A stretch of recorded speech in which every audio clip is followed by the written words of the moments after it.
Green global ചാനലിലേക്ക് എല്ലാവർക്കും സ്വാഗതം.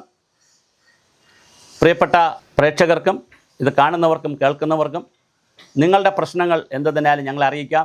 ഞങ്ങൾ നിസ്സംശയം ഞങ്ങൾ ഈ ചാനലിലൂടെ പബ്ലിക്കിനോട് പറയും, ഗവൺമെൻറ്റിനോട് പറയും, ഗവൺമെൻറ്റിനോടും പറയും.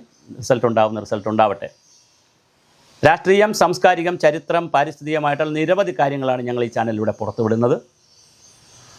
ഇന്ത്യൻ വൈസ് പ്രസിഡൻറ്റിന് CP രാധാകൃഷ്ണനെ NDA സ്ഥാനാർത്ഥിയായി അല്ലെങ്കിൽ BJP സ്ഥാനാർത്ഥിയെ നിശ്ചയിച്ചതിൽ എന്താണ് BJP കാണുന്ന രാഷ്ട്രീയം?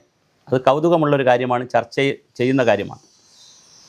BJPയുടെ ബാലികേറ മലയാണ് തെക്കേ ഇന്ത്യ, പ്രത്യേകിച്ച് തമിഴ്നാട്, കേരളം, ആന്ധ്രാപ്രദേശ്, കർണാടക.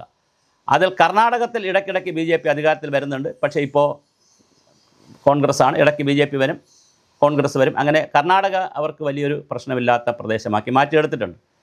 പിന്നെ ആന്ധ്രാപ്രദേശാണുള്ളത്, തെലുങ്കാനയുണ്ട്, കേരളമുണ്ട്, തമിഴ്നാടുണ്ട്. അതിൽ തമിഴ്നാടാണ് ഒരു കാരണവശാലും നിലം തൊടാൻ പോലും പറ്റാത്ത ഒരു സ്റ്റേറ്റ് അവർക്ക്. കാരണം അതിലൊരു ആര്യ ദ്രാവിഡ വിഷയം കൂടെ കിടപ്പുണ്ട്. വടക്കേ ഇന്ത്യയുടെ ആര്യന്മാരുടേതാണെന്നും സൗത്ത് ഇന്ത്യ അല്ലെങ്കിൽ തമിഴ്നാട് ദ്രാവിഡരുടേതാണെന്നുമുള്ളൊരു കാഴ്ചപ്പാടുണ്ട്. അതിൻ്റെ പേരിലുള്ളൊരു ഫൈറ്റുണ്ട്. ഭാഷയുടെ പേരിൽ അവർ ഹിന്ദിക്കാരും ഞങ്ങൾ തമിഴരുമാണെന്നുള്ള ഭാഷയുടെ പേരിലൊരു ഫൈറ്റുണ്ട്. അങ്ങനെ കുറേ ഫൈറ്റ് ഉള്ളതുകൊണ്ട് പിന്നെ തമിഴ്നാട്ടിൽ DMKയും അണ്ണാ DMKയും ഒക്കെ വളരെ ശക്തമാണ്. പ്രത്യേകിച്ച് DMK ഒക്കെ വളരെ ശക്തമാണ്. അതുകൊണ്ട് തന്നെ തമിഴ്നാട് രാഷ്ട്രീയത്തെ പിടിച്ചുലക്കിയ വളരെ പ്രയാസമാണ്.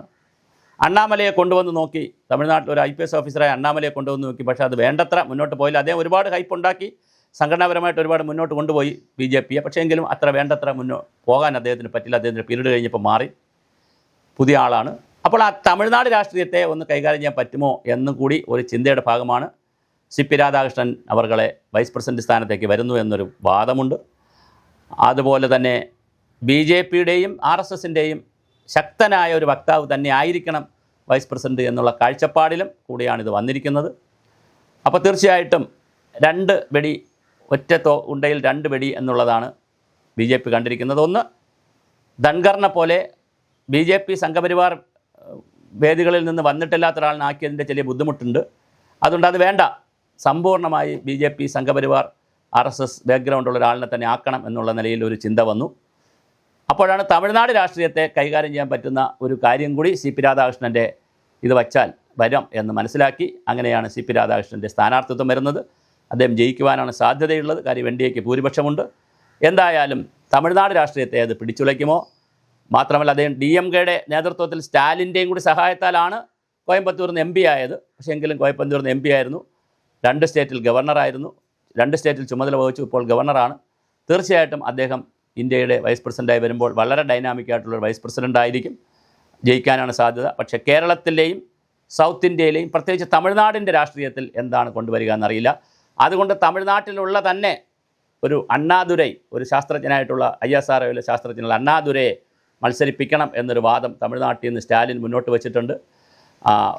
പിന്നെ അതുപോലെ തന്നെ നമ്മുടെ മഹാത്മാഗാന്ധിയുടെ ചെറുമകൻ തുഷാർ ഗാന്ധിയെ മത്സരിപ്പിക്കണമെന്നൊരു കാര്യം പറയുന്നുണ്ട്.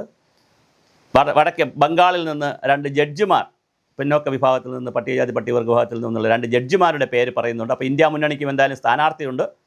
പക്ഷേ രാധാകൃഷ്ണൻ മാത്രമേ ജയിക്കുകയുള്ളൂ. അപ്പോൾ തമിഴ്നാട്ടിൽ നിന്നല്ല ഇന്ത്യ മുന്നണിയുടെ സ്ഥാനാർത്ഥി എങ്കിൽ DMK MLAമാർ ഒരു ബുദ്ധിമുട്ട് വരും എന്നും BJP കണക്ക് കൂട്ടുന്നു. എങ്ങനെയാണ് ഈ രാഷ്ട്രീയ പ്രശ്നം DMK കൈകാര്യം ചെയ്യുന്നതെന്ന് അറിയാൻ ഒരു കൗതുകമുണ്ട് രാഷ്ട്രീയ ലോകത്ത്, ഭൗമരാഷ്ട്രീയ ലോകത്ത്. എന്തായാലും നമുക്ക് കാത്തിരുന്ന് കാണാം. CP രാധാകൃഷ്ണൻ പ്രസിഡൻ്റ് ആകുമ്പോൾ തമിഴ്നാടുകാർ വോട്ട് ചെയ്യുമോ?